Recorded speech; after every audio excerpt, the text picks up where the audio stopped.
E aí galera, como é que vocês estão? Espero que todos estejam bem, estejam saudáveis, estejam felizes, desfrutando das maravilhas que a palavra de Deus oferece para nós, fortalecimento, cura, restauração, para que nós possamos enfrentar os nossos dias que não são fáceis, né? São dias bastante difíceis e muitas vezes extremamente cansativos, como hoje, por exemplo. É um calor, enfrentar a tribulação e no calor, rapaz, é difícil, hein?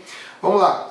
Ezequiel capítulo 22 fala sobre os pecados de Jerusalém. Mais uma vez eu falo para você que eu só estou compartilhando as coisas bem interessantes que eu faço na minha devocional, para que a sua devocional fique ainda mais atrativa, mais legal, mais dinâmica, porque eu tenho certeza que Deus tem falado muito com você a respeito dessas devocionais. Bom, no capítulo 22 aqui, começando aqui por Jerusalém, né, os pecados de Jerusalém, você vai ver aqui que do verso 1 ao 5, o Ezequiel ele é instruído a agir como se fosse um promotor de justiça, né? Onde ele apresenta a acusação, os detalhes da acusação, os detalhes do pecado, você vai ver aqui, que resultaram no julgamento, né? Então Deus vai detalhando aqui o que esse povo fez para poder chegar no ponto de ser julgado. Então eles haviam cometido toda a barbaridade de pecado, inclusive uns contra os outros, porque eles derramaram muito sangue, sangue de pessoas inocentes, sacrificaram os filhos, né? Sacrificaram os filhos, eles também violaram o sábado, violaram a lei, ou seja, eles se tornaram culpados de todo e qualquer julgamento que Deus podia dar para eles, porque além de tudo isso que eu falei, ainda levantaram ídolos, cometeram idolatrias, tinham altares em todos os montes, em todas as árvores frondosas, eles faziam sacrifícios. Então esse povo era um povo realmente terrível, era um povo pecador, que atolou o pé no pecado, não estava nem aí para Deus, e no entanto eles achavam que estavam por cima da carne seca. Era um povo orgulhoso, soberbo, que não conseguia se enxergar diante da sua verdadeira situação. E ali no verso 6 até o verso 12, eu estava lendo aqui, que a acusação contra o povo e contra os líderes tinham por base, se você observar bem, a lei de Deus, especialmente Levítico. Eu quero que você depois analise lá e você veja, né, que eu deixei anotado aqui, Levítico do capítulo 18 até o capítulo 20 e o capítulo 25, esses capítulos especialmente, se você observar, porque muitos desses pecados representavam uma omissão, de não honrar a Deus. Eles tinham obrigação de honrar a Deus, eles tinham obrigação de, através do cumprimento da lei, dar exemplo às outras nações de como eles glorificavam o nome do Senhor através de uma vida santa, de uma vida voltada para Deus.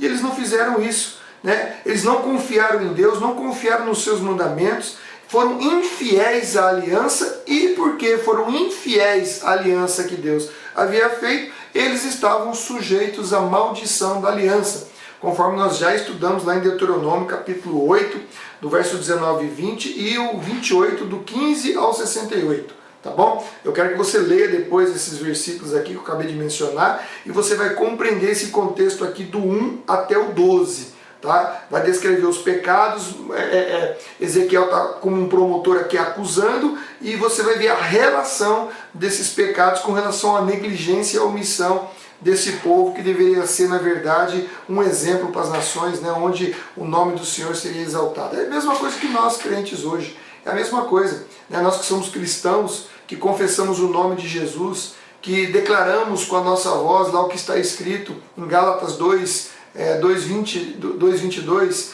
quando fala que já estou crucificado com Cristo e agora não vivo mais eu, mas Cristo vive em mim. É isso aqui. É exatamente isso aqui. Nós temos uma obrigação de honrar o nome do nosso Deus, porque nós somos testemunhas tanto para o bem quanto para o mal. Testemunhas para o bem quando nós agimos dentro dos princípios, valores, propósitos, ética do reino de Deus. Quando nós pisamos na bola, nós somos testemunhas para o mal, como esse povo foi testemunha para o mal. No verso 13 até o 16, então Deus expressa a sua ira quando ele bate palmas, né? O bater de palmas de Deus, assim, é tipo assim, ó, vocês pisaram na bola, tô batendo palma porque vocês fizeram um monte de cagada, hein? Puxa vida, hein? Como vocês Ó, bater palmas para vocês aí. É isso que Deus está fazendo aqui. O bater de palmas de Deus é um gesto de indignação. E por isso ele fala assim, ó, tô batendo palma para você, mas tu vai ver daqui a pouco, tá? Você vai ver.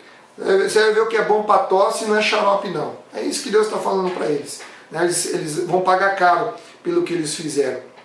E aqui, no verso 16, tem uma frase que diz assim na minha Bíblia: quando você tiver sido desonrada entre as nações. Isso aqui, na verdade, o que Deus está querendo dizer aqui é que o fato de Deus ser espalhado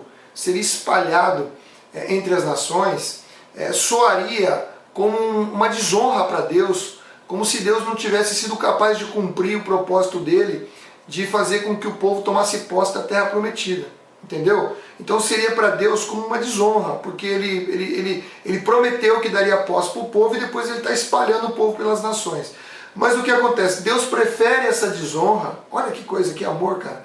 Deus prefere essa desonra para depois ter um remanescente que se volte para ele e o conheça. Entendeu? Um remanescente que aprenda a não se esquecer mais de Deus, mas se aprenda a viver com Deus. Então Deus prefere passar por essa desonra por amor a mim e a você. Entendeu? Então muitas vezes Deus permite que algumas coisas aconteçam conosco, em que as pessoas que estão do lado vão dizer: cadê o seu Deus? Onde está o seu Deus? Você ora tanto, você lê tanto a Bíblia, você se consagra tanto, olha aí o que está acontecendo com você. Entendeu? Porque muitas vezes esse fato vai nos aproximar tanto de Deus e vai fazer com que Deus cumpra o propósito dele em nossas vidas e atraia outras pessoas que não sejam escarnecedoras através do nosso sofrimento e da nossa fidelidade em meio ao nosso sofrimento. Amém? Então eu quero que você tenha isso sempre em vista, que os propósitos de Deus são sempre bons, para que nos torne cada vez mais próximos, mais agarrados, mais dependentes dele, mas ao mesmo tempo faz com que nós demos um testemunho da sua glória a outras pessoas que vão se identificar com o nosso sofrimento, com a nossa fidelidade e com o nosso amor e dedicação a Deus. Porque nós não estamos aqui para honrar a Deus porque Ele nos abençoa, não. Nós honramos porque Deus tem um caráter que não se compara a nenhum outro. Por isso que nós honramos a Deus. Por isso que nós honramos a Deus. Se ele fizer, Ele é Deus. Se Ele não fizer, Ele continua sendo Deus. E nós o adoramos pelo que Ele é e não pelo que Ele pode fazer por cada um de nós. Amém? Continuando aqui no capítulo 22 ainda, aqui fala sobre os julgamentos, né? Lá no verso 23 e 24, que foram 3 julgamentos de Jerusalém. Você lembra, o último foi 586, você se lembra disso? E o de 586 é que finaliza tudo, os outros anteriores não tinham finalizado, por isso que a ira de Deus continuava ainda sobre a cidade. E do 30 e 31 aqui, é muito legal porque ele diz assim: eu procurei alguém que reconstruísse o muro e se colocasse na brecha. Então Deus estava procurando alguém ali que fosse como Moisés, quando o povo pecou, lá em Êxodo 32, quando construiu o bezerro de ouro, Moisés se colocou entre o povo e ele intercedeu pelo povo e disse: Senhor, se não for para o Senhor perdoar esse povo, risca meu nome do livro que o Senhor está escrevendo. Né? E aqui Deus está falando, ninguém se colocou na brecha. Ninguém se colocou na brecha, por isso a ira de Deus foi sobre essas pessoas. Hoje nós temos que nos colocar na brecha, nós somos intercessores.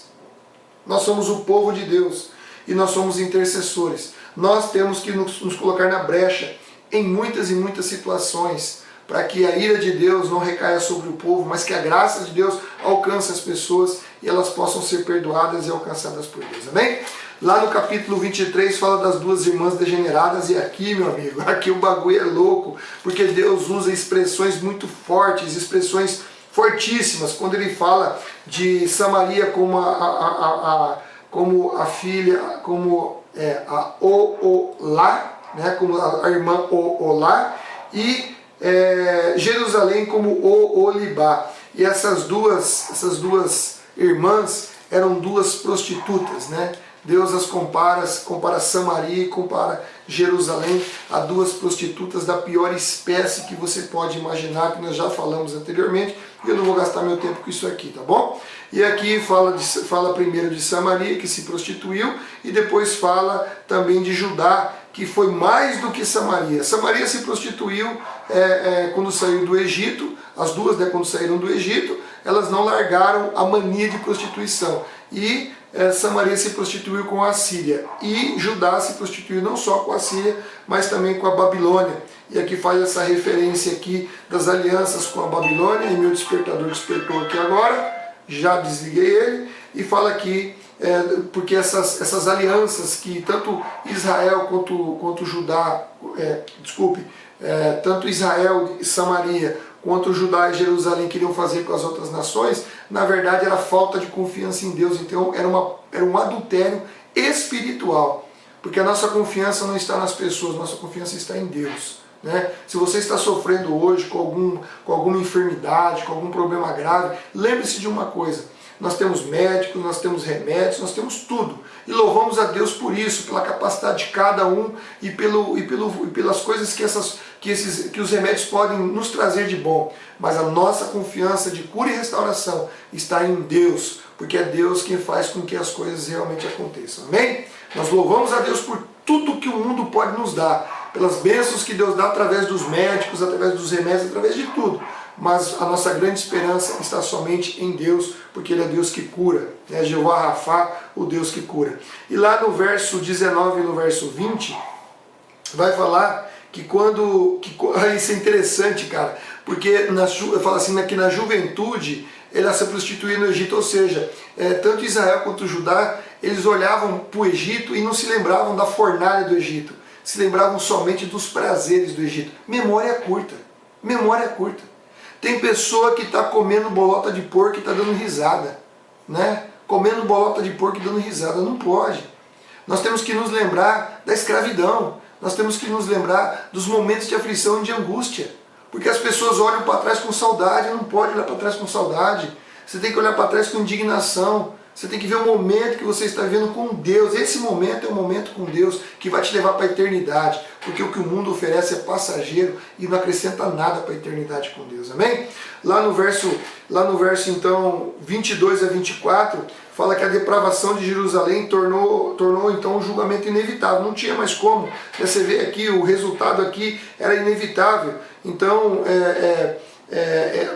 cita aqui que as nações que ela havia procurado, no final elas iriam abusar. E tem alguns termos interessantes aqui, fala da Babilônia com seus aliados, os caldeus de Pecode, Soa e Coá. Esses nomes destas tribos pouco conhecidas da Babilônia, na verdade, elas em si elas são termos hebraicos, um jogo de palavras hebraicos, que significa castigo, brado de guerra e grito agudo. É isso que significa. Bom, e lá no final vai ter o julgamento das duas irmãs a partir do capítulo 36, e lá no capítulo 46 o fim merecido delas, né? Onde elas seriam entregues para serem aterrorizadas, saqueadas, apedrejadas, golpeadas com espada, onde os seus filhos morreriam, suas casas seriam queimadas e receberiam o castigo merecido pela sua prostituição e idolatria. Que triste! Muito triste essa situação. Bom, no capítulo 24 é uma parábola da panela de cozinhar,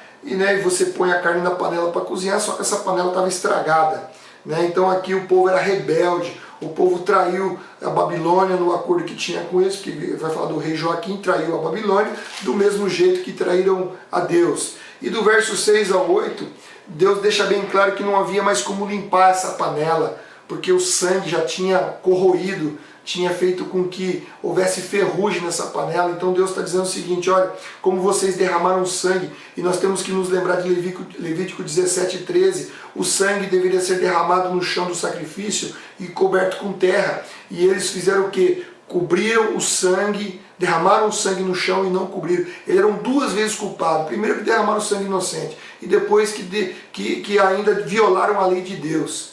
Violaram a lei de Deus. Então o julgamento deles seria terrível, seria terrível. E no verso 15 a 17 aqui você vê que Ezequiel, cara, que coisa terrível. Deus tirou a esposa de Ezequiel, sabe, como um sinal para aquele povo, rapaz, que tristeza. E Ezequiel, ele era sacerdote. Então, na verdade, Ezequiel não poderia se lamentar, cumprir os rituais de luto pela sua esposa como sacerdote. Só poderia cumprir se fosse um parente muito próximo, consanguíneo, muito próximo dele, que seria rasgar as roupas, deixar de cuidar da aparência, porque isso aí na verdade tornava o cara impuro. E Ezequiel, como sacerdote, não tinha permissão para observar essa prática.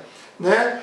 Só não sei que fosse um parente muito próximo. Então a aparência, a ausência a ausência de praticar esse luto tradicional era um ato profético simbólico para o povo, um sinal daquilo que esperava aquele povo, porque lá no verso 20 a 24, você vai ver que o Senhor ia destruir, eles estavam lá no exílio, mas tinha deixado o parente para trás. E o Senhor ia fazer o quê? Ia destruir o templo, porque os judeus eles confiavam no templo como se fosse um amuleto, para eles. Então Deus iria destruir o lugar que lhes dava prazer no coração, que lhes dava segurança, que lhes dava a certeza de vitória. Então Deus ia acabar com a esperança daquele lugar. Porque uma vez que o templo foi profanado, acabou, não tinha mais nada para fazer naquele templo. Ia exterminar os filhos e filhas, e seria um colapso tão grande, uma situação tão devastadora, que seria tão arrasadora, que não daria nem oportunidade das pessoas que estavam lá com Ezequiel cumprirem os rituais de luto, de tão devastador que seria. Eles não teriam como seguir aqueles rituais, porque ficariam chocados com a notícia que chegaria lá de Israel, né? E Deus fala que realmente a melancolia viria quando um sobrevivente de Jerusalém viesse para trazer essa notícia para eles. E aí você vê que seria mesmo devastador. Então a destruição final de Jerusalém cumpriria o derramamento da ira de Deus, e assim o povo poderia voltar a ter esperança novamente no exílio, porque assim eles iriam conhecer que o Senhor é aquele que cumpre a sua palavra. Do mesmo jeito que ele destruiu Jerusalém definitivamente, destruiu as pessoas que estavam lá, trouxe alguns ali para que eles pudessem ver que foi justificado. Lembra que nós falamos no devocional? Foi justificado o julgamento, porque o povo era mau, era maligno. Do mesmo jeito eles poderiam crer na esperança que Ezequiel estaria anunciando do remanescente, que seria purificado como a prata, como nós vamos ver depois aqui um pouco mais adiante. Nós vamos ver essa purificação mais adiante, amém? Então olha só quantas coisas, né? Deus é Deus que cumpre a sua palavra, que nós podemos confiar nele, e por isso eu peço para você que continue lendo a Bíblia, continue aprendendo, continue se voltando para Deus, deixando Deus examinar o seu coração, para que a sua vida fique sempre à disposição de Deus, que o Espírito Santo tenha liberdade em nossos corações, para através destas devocionais nós possamos analisar a nossa conduta, o nosso comportamento mediante a palavra, e assim nos voltarmos a Deus para termos uma vida frutífera, né, como a árvore plantada às margens do rio, cujo prazer é na lei do Senhor e medita nela dia e noite, conforme o Salmo 1. Amém? Então Deus abençoe sua vida, que você continue nessa pegada devocional, que você acione, se você não é inscrito, se inscreva no canal, acione as notificações e, por favor, divulgue a palavra de Deus para que outras pessoas possam ser despertadas e possam viver esta vida abundante que o Senhor Jesus nos dá, uma vida de alegria, de felicidade e uma vida principalmente vitoriosa nele. Amém? Porque a vitória não é aquilo muitas vezes que materialmente nós recebemos. A vitória é ter Jesus nas nossas vidas, porque Ele é a nossa grande vitória, porque o nosso caminho é o céu, é a eternidade, é a glória eterna. Amém? Então Deus abençoe sua vida, que você se fortaleça nessa palavra e que você possa desfrutar da bondade do Senhor. Amém? Deus te abençoe e até a próxima, em nome de Jesus. Valeu, tchau!